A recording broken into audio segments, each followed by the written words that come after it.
PSP Harris Studios, Pictures, Sound Productions, Harris. Pour aujourd'hui et pour très longtemps.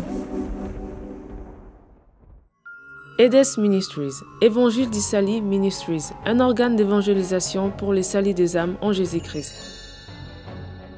À présent, nous allons suivre la prédication avec l'évangéliste Blaise Nensamou. Balinga mina nkolo batata ba mama bandeko napesi bino mbote sika ozwami ya solo na sepeli susu kokuta na bino lelo poto sola maloba na Nzambe. Bien aimé bi ke esengo na ngezali tango nyonso tokutana na bino na nzela na biso ya media esengo na ngezala rapo yo zala kaka vivant malgré ba plan nyonso basali. Malgré ma communion soit bon, c'est pour nous. Au moins, que ba plan na bango Nzambe azo bomango chaque jour. Et puis non c'est pela non parce que tant nous comme mabundi. Et non mona Nzambe vraiment au sala makambo na ye. Parce que tala depuis se fidéliser na ba mission na biso yo Nzambe au sala pe makambo menene. Yango na lingi lo totanga na lo ba ensemble. Lo ba Nzambe na memi lelo lingi tozonga nanu na ebandeli. Tozonga nanu na sima penza. Tout en makamoko oyo il est ko bondi samité manabiso. La ligne to fonga la Bible nabiso. Nous allons lire la parole de Dieu dans le livre de Genèse. Genèse au chapitre 1 au verset 1 jusqu'au verset 5. Nous allons lire la parole de Dieu, il est écrit: au commencement, Dieu créa les cieux et la terre. La terre était informe et vide. Il y avait des ténèbres à la surface de l'abîme, et l'Esprit de Dieu se mouvait au-dessus des eaux. Dieu dit que la lumière soit, et la lumière fit. Dieu vit que la lumière était bonne, et Dieu sépara la lumière d'avec les ténèbres. Dieu appela la lumière jour, et il appela les ténèbres nuit. Ainsi il y eut un soir et il y eut un matin, ce fut le premier jour. Bien-aimés dans le Seigneur, c'est une histoire que vous avez souvent entendue. On vous en a parlé de plusieurs manières. Vous savez, la création de l'univers, il y a plusieurs contextes qui en parlent. Mais aujourd'hui, j'aimerais que tout le monde ait Nzambe inspiré biso. Parce que awa tozotanga na Bible balobi na biso au commencement. Donc tozongi pena na ebandeli ya mokili. Tango Nzambe akelaki mokili. Nzambe tanga azokela mokili Bible bina biso mokili ezaki na eloko te. La terre était informe et vide. C'est ce que la Bible nous dit. Dans le verset 2 on nous dit: la terre était informe et vide. Mais ba conjuguer sous verbe avoir moko wana. C'est là où il bandi ko intriguer nga moké. Balobi il y avait des ténèbres à la surface de l'abîme, et l'Esprit de Dieu s'est mouvé au-dessus des eaux. Mais pourtant, on nous a dit que la terre était informe et vide. Mais quand il y a déjà de l'eau, c'est qu'il n'y a pas le vide, il y a quelque chose. Là, si bandeko, la physique, la science, déjà la présence d'une matière prouve que l'espace n'est pas vide. Il y avait l'eau et il y avait l'esprit. Mais pourtant, la terre était vide et informe. Bien-aimé dans le Seigneur, Bible binabiso molili ezalaki na kati ya mokili. Il y avait les ténèbres sur la surface de l'abîme, mais il y avait l'eau qui planait sur toute la surface de la terre, et il y avait l'Esprit de Dieu qui mouvait sur cette eau. Bien-aimé, j'aimerais te dire une chose. Il y a des choses qu'on ne peut pas dissocier dans la vie. Il y a des choses qu'on sait séparer dans la vie. C'est l'esprit et l'eau.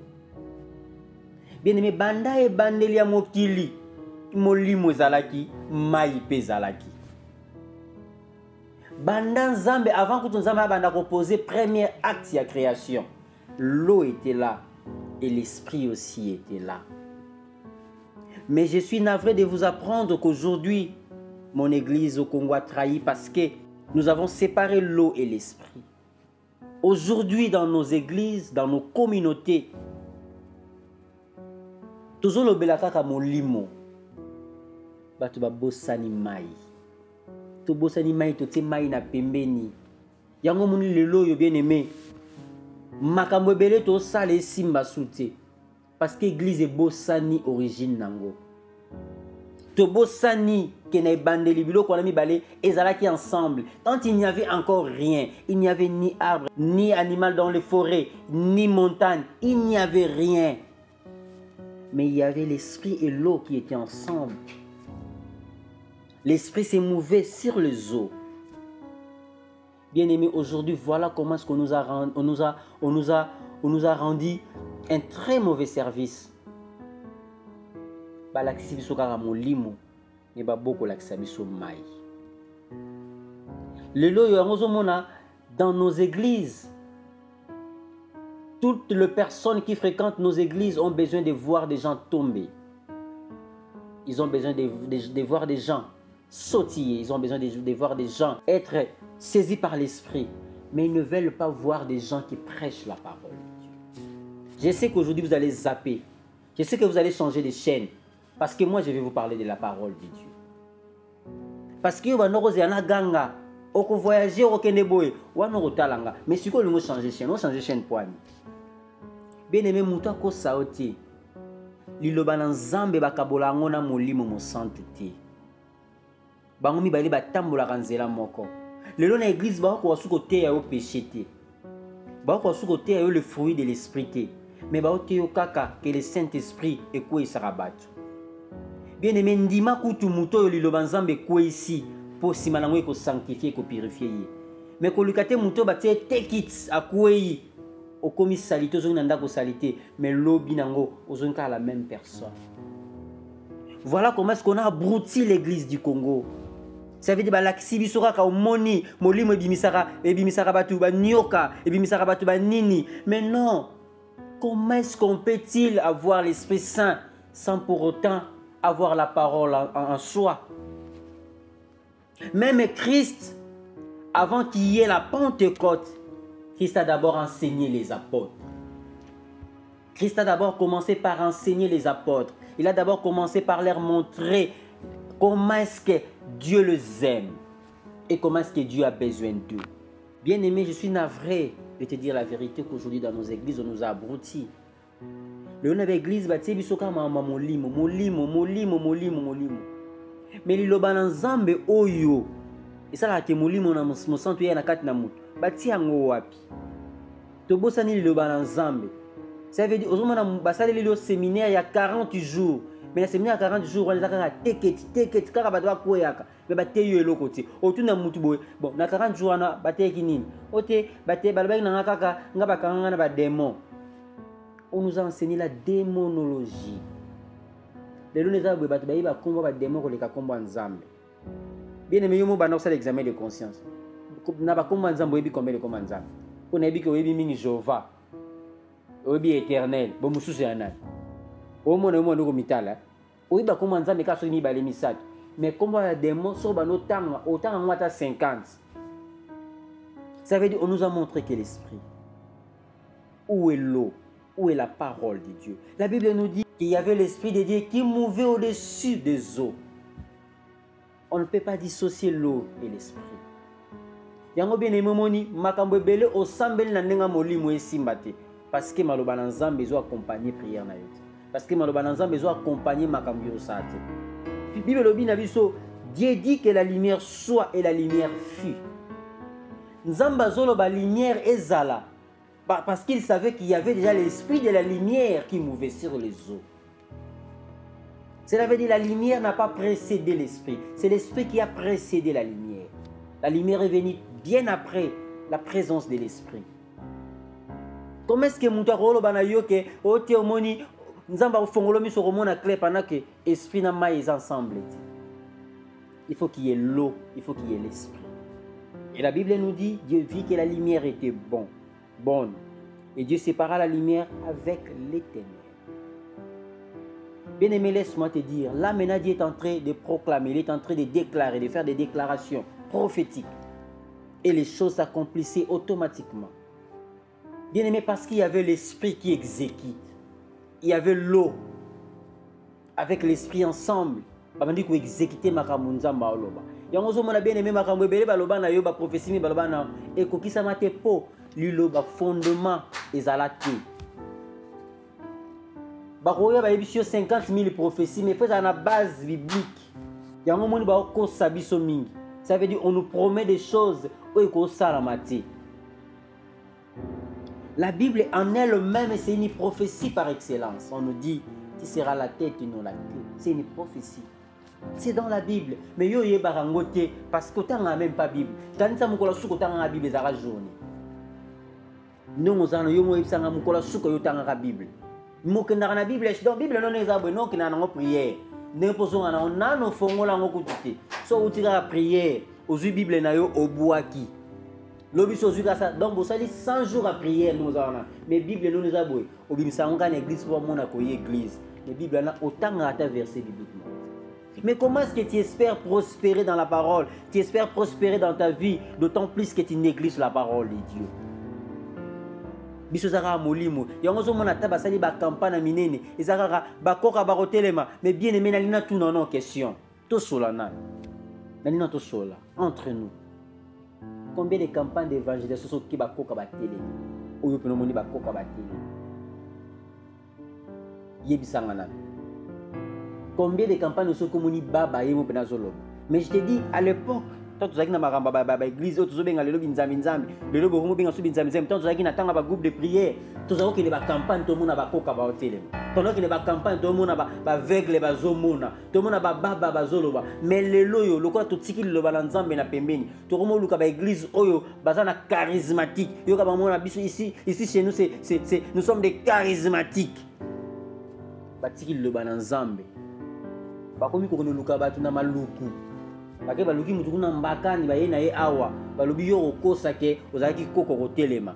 Mais soki boluka adresse mutu na bomona ngote soki boluka adresse place mutu na samba yo kanti bina ndenge oza na quartier na bino soki pena mutu mo boyebi banda botama mona kati lokola Bartimée eki amoni bien aimé kanti pena mutu wana ata Molière ko ya luka ete ba ya luka mais batana baza souté parce que tobosani le fondement.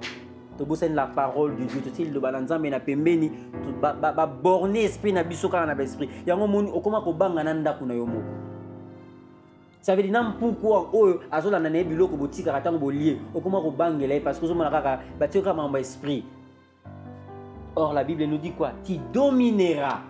Tu vois la parole. L'eau nous dit que tu domineras. Mais yo batio n'expliquera que non, eza ba démon. Okomi ko banga na mpuku. Na mpese aye parce que salité ko na ndako. O tika bilamba ba no sokola ngote. E boti ba mpese. Yo bité eza ba démon poursuite. Te so maka insecticide, so maka insecticide tena ndako. Ba mpese ba kufa na bango. Mais na so Bible dit toi tu domineras. Sur les oiseaux du ciel, tu domineras. Sur les animaux de la forêt, tu domineras. Même sur le poisson de la mer, tu domineras. Vous avez dominé parce que vous avez versé le bien. Prière, non, ça, bima, moto. Autant rater verset biblique, mon côté. Mais comment est-ce que ta prière aura des effets? Parce que prière ne faut l'accompagner nali lo balanzambe. C'est ça. Yango moni même bateau balokaka. Balokaka na ba référence. Yo pe soro lingi o se délivrer. Il faut en avoir référence. Yango mo lelo ba nzambe ba sakana biso ba pesi ba délivrance ba forme belé ba pesi ba délivrance ba lolenge belé ba tia mungwa mabe ba tungula yo mama tungulu mabe ba tia ndembi mabe ba tia ai mabe mais bando ça fait maladie aussi là parce que yo mozé baté. Voilà ce que la Bible me dit. Oh, voici les miracles qui accompagneront ceux qui auront cru. À mon nom ils chasseront les démons. Bien aimé, le fait que moi j'écris en Dieu, le fait que moi j'ai Jésus-Christ en moi, ça me donne le pouvoir de chasser les démons. Nous avons le pouvoir de délivrer mes moines. Il y a comment à ta fièvre, pas ma moine belli. Il faut qu'il m'en manque une offrande. Et pourtant, la Bible nous dit ils imposeront le main aux malades et les malades seront guéris. Mais il y a ça dans l'hôtel. Parce que le balanzam m'a édifié en moitié. Batioka esprit que okoma ko banga nyonso. No mozabwe ata yo moko oglisé okaka osobanga monika testre ba demo bazana kata lupam. Nzoko zo baté opesa bango de force. Parce que mutu soko komo banga mingi, yebaki ya komo koma makasi devant yo. So comme tala même na quartier na biso na ba tanto zozo zo ko kola, ezali na quartier so boyebi ke mutu mo zaka muta tembe. So ika mutu mo ka beti ko sai nini? Botiki ko banga na quartier.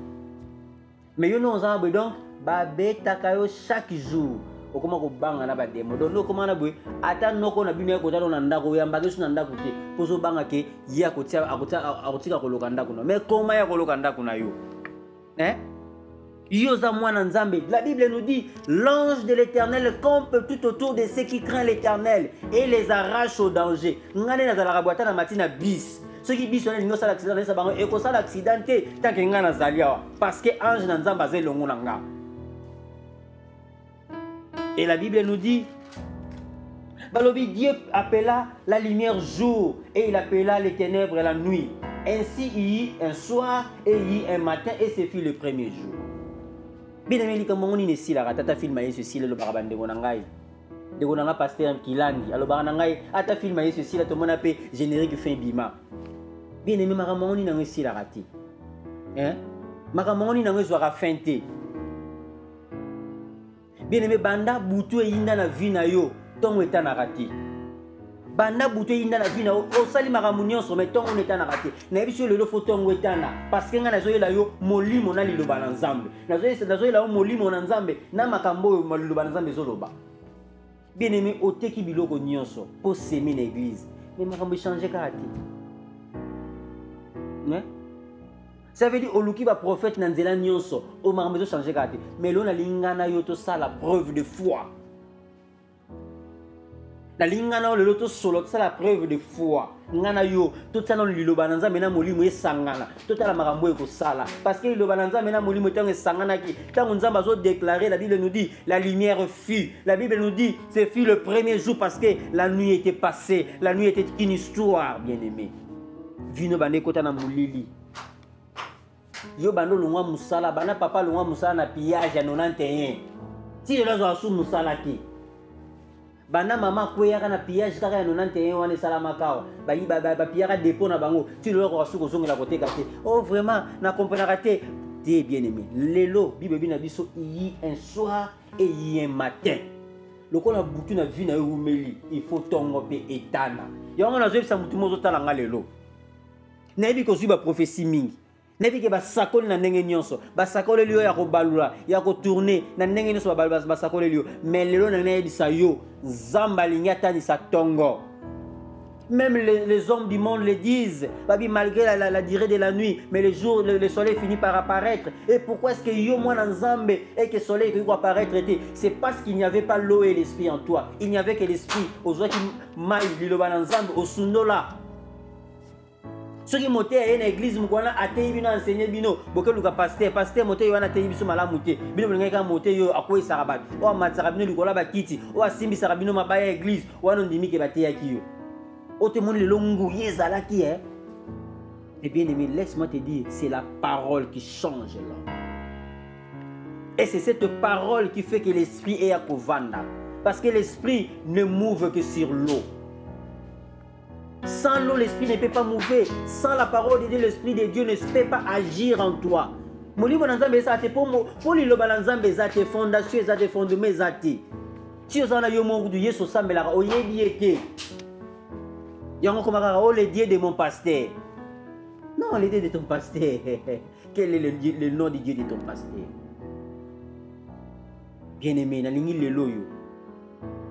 Tongo etana na via mutu moko. La ligne mutu mo azola nanga lelo butu na yo umeli mingi. Butu na komo craindre que comme la nuit la plus longue de ta vie. La ligne lelo sko tongo etana. Na zo mema mutu moko na kundimo comprendre que tu as longtemps demeuré dans ces histoires-là. Tu as longtemps demeuré dans ces histoires-là. La ligne siko lelo mutu moko a rejoindre ngai tout ça que nous le va nzambe na molimo na nzambe. Bien-aimé, laisse-moi te dire, les apôtres après avoir été enseignés par Christ lui-même, Yesu bango bozala nanu wana. Babane côté kaka après Pentecôte. Ça veut dire malobo ba yekola ke pa Yesu. Tant molimo mo santu ye ba sangisi yango. Et Bible bi tant ba ni côté ba miracle ba ni ko accompagner bango. Ce n'est pas que tant ba zuka le banza ba ni côté ya mamoro te to bazaki molimo mamoro te. Bien-aimé dans le Seigneur. Na lingi sikoyo mutu moko azola nangai. O bandota la sikoyo. Na lingi otsa la parole de foi. Yo moko déclarer la parole de foi. La Bible nous dit il y a un soir et hier matin. Na lingi yo moko o arrêter fléau o yozo déranger vie na yo. Na lingi yo moko o arrêter makambo no se tungisa vie na yo. Na lingi lelo otana ba prophète na pembeni. Na lingi lelo otana consultation prophétique na pembeni. Pour mbongo se silio. Siko no za ozo ba te ko basala nzamba mpo ba koma pe avayamba oka fombo. Siko yo za na mbongo te, mais nzoko za na liloba na nzambe za richesse. Na lingi lelo consultation prophétique na biso za na kati ya makomi na nzambe. Qu'est-ce que la Bible nous dit? La Bible nous dit, toi dans mon service et moi dans ta maison. C'est ce que la Bible nous dit. Yo sala musala na ngai, nga na kozala ndako na yo. La Bible me dit, na kati ya libota na ngai, il n'y aura pas basabi komba ba kozala te. Mais bien aimé dans le Seigneur, eza déclaration ya mutu za nzambe na lobi yango. Mais lelo to mona ngote parce que to komi ko préférer maloba ya batu koleka maloba na nzambe. Mutu kota na TV no zota langa no kana zo loba na yo. Dozo la ngai boy, dozo kana zo te maloba nzambe, o zappé même radio, ko zappé même télévision na yo parce que zo zela ngai na prophétiser, na prophétiser le te parce que ici nous avons plus de 36 000 promesses ici dans cette Bible. Bana ba prophète ba no prophétiser le, non ba prophétiser le ta disité, mais plus de 36 000 promesses c'est ça awa. Oh non nous tout ça limité. Bien aimé na limite siko yo moko ba no déclarer. Na limite to sambela nzambe. Na limite lelo pena na limite tous dans la pena sérieux. Na limite lelo po na moni embrouiller ko tuto na makamba nzambe. Mais na zongi sa onanu bien aimé. Na limite yo moko na munoko na yo déclarer. Eloko ni lingi esila. Eloko ni nekota butu na vie na yo. Eloko ni nyozo mona keza mulili na vie na yo. Parce que lelo na ebisio na molimo na liloba ba s'accorder baye na ndako na yo. Baye na vie na yo bazo beta ka rapport koko bazo la yo moko oyisa bango entrer ba agir. Bien aimé, la Bible est claire, même Christ l'a dit dans le livre d'Apocalypse. Je suis à la porte et je frappe. Si quelqu'un entend ma voix et ouvre, j'entrerai. Je souperai avec lui, lui avec moi. Christ est prêt aujourd'hui, bien-aimé. À Kota, Bosola Yonaye. Alingi témoin zalate. Alingi te mutua koyoka parce que moninga malamu ezaka ye. Ato bete li voisin na li solo. A obet la baninga na ye. Ato ke na confession, oyebisi mosala nzamba robet la pe mwasi na robet la bana na ye. A robet la pe ba collaborateur na ye. Mais Yesu oyo aza moninga malamu loba na ye. Akobete la moto de solo te. Na place que no tonga yo, na place que no chola yo, ako apporter aux solutions. Na limi sikoyo zwa tana yo. Bande bisa nzambe, bonde la nzambe. Bande bisa ye makambo nini oyo lingi esila na vie na yo. Makambo ne se constituer butu na vie na yo. Esila parce que ni nazo bano boy. To kominga na yo ne zali 23h58. Dans 2 minutes au comme minuit pour te changer jour mususu. On a ligne siko mona que vine comme à 23h58. Donc dans 2 minutes on a le cas on a des bonnes de l'eau ça a 2 minutes on a to comme à 0h to ba no côté 1h 2h 5h tongo etana vine makambo changer. La ligne siko bano sambela nzambe. Bando ibisa nzambe. Bando sambela nzambe ibisa nzambe. Koko mbate ko yoka sonité.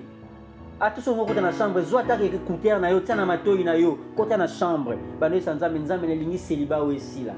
Nzambe ba cholinga pe mingi. Na umeli pe mingi na maladi oyo na umeli pe mingi na mbeto hôpital oyo nzambe na tamboli na beki mingi na omona mutu moko totika beki na omona mutu moko na otika beki a telema na omona mutu moko na azolonga na chaise roulante na ya zo telema a obenga biso a témoigner e umeli pe mingi bien aimé yango likambo ngoni ni sila raté bando bota motambula kana chaise roulante wana et il faut sila il faut tambola nzamba pesi yo capacité za na makolo lokola batu nyonso yango likambo nini esilaka te obanda banda batia o sondu wana makambo esilaka te nalobi na yo siko okolata pantalon neti mutu nyonso sondu wana ezosila ezolongwa yango nini etungisa yo prostate nayebi so mutu akoopere aza te siko na osenga opération divine ebanda okota parce que la Bible me dit ils imposeront les mains aux malades et les malades seront guéris yango na osimba TV na yo na osimba radio na yo na oyebisa yo noza wana bo opération ezosalama o nini ezotungisa ba myome ba fibrome eza nini appendicite nzambe azoopere yo sikoyo tande opération na nzambe ekota na bina tande nzambe aopere yo tande naomona ndenge o nzambe naomona ndenge nzambe azoopere yo naomona ndenge makambo echange sikoyo oh God nini yango wana bando bano kota ba dossier ba yambaka te na kota place ba dossier na ezali na olanda na société société ba dossier na o ba dossier wana mutu sa vandela ngo na ota moto na kiti na ye abimisa ba dossier wana na biso mikolekolega mingi tawa o mona ba obenga yo ba benga o dossier na okende o passer interview na zo ebisa yo nongo za wana ato sala 50,000 fois ba dossier avisé simbaka te mais mbalo na oyebisa yo omoni dossier suko koti ekosimba na kombo na Yesu parce que tongo ezotana na yebisa mo nous avons côté ba demande de travail par-ci par-là tala bien aimé nazo so siko ba benga et puis nazo bano ba ko engager na porte te ba ko engager na bureau ko zo siko ko va na bureau bien aimé nazo yebisa yo no za na ba fiancé ba kima yo moni fiancé ay mbalo a kima suti parce que siko nazo accorder l'eau et l'esprit le balanzambe lobi na ngai tout ce que vous demanderez en priant, croyez que vous l'avez reçu et vous le verrez s'accomplir. Nazil le balanza mais molimo no santo accompagner le ba oyo et kokisama na kata libota bana na yo na kombo na Yesu Masia de tolobi amen. Bien-aimés dans le Seigneur, tikete nzambe na nga pambola bino nazo yebisa bino boye. Boko mona programme na biso ya ba diffusion ya matière na biso ekobima wana na suka wana boko mona ba heure na biso ya diffusion et puis bandeko besoin internet. Ceux qui ont besoin de matière na biso bokotala na Edes Ministries Évangile d'Isali na YouTube so ko betika edesministries.tv okomona ba matière na biso nyonso ezawana et puis na se wana bozomona numéro na biso ya téléphone ekobima so vous avez besoin de prière vous avez un problème ya ko soumettre obengi biso to kosiyamba yo et puis bokomona numéro na biso WhatsApp ezawana vraiment nzambe nanga apambola bino mingi na lingi bozala fidèle na ba programme na biso bandeko baza na Facebook so ko beti Évangile d'Isali Ministries to Edes Ministries na Facebook pour na page na biso na kosepela na yo o aimer page na biso po esala ete ba matière no stotiaka to publiaka yo po bénéficier nango ba o ba koluka biso na YouTube o s'abonner pe na chaîne na biso ya Edes Ministries kuna pe okomona ba matière na biso à chaque fois to matière sika yo okozala informé tikete nzambe nanga amona bino apambola bino na kombo na Yesu Masia nde tolobi amen. Nous venons de suivre la prédication de l'EDS Ministries avec l'évangéliste Blaise Nensamou, une réalisation de PSP Harris Studio. Contactez-nous au plus 243 97 86 86 7 86 ou au plus 243 84 452 26 26. Écrivez-nous sur edesministries.tv@gmail.com. Soyez le premier à vous abonner sur notre chaîne YouTube edesministries.tv et n'oubliez pas d'aimer notre page Facebook Évangile d'Isali Ministries pour avoir le privilège de suivre en continuité nos activités. Que Dieu vous bénisse. Retrouvez-nous sur ces canaux tous les mardis, jeudis et dimanches de 5h30 à 6h.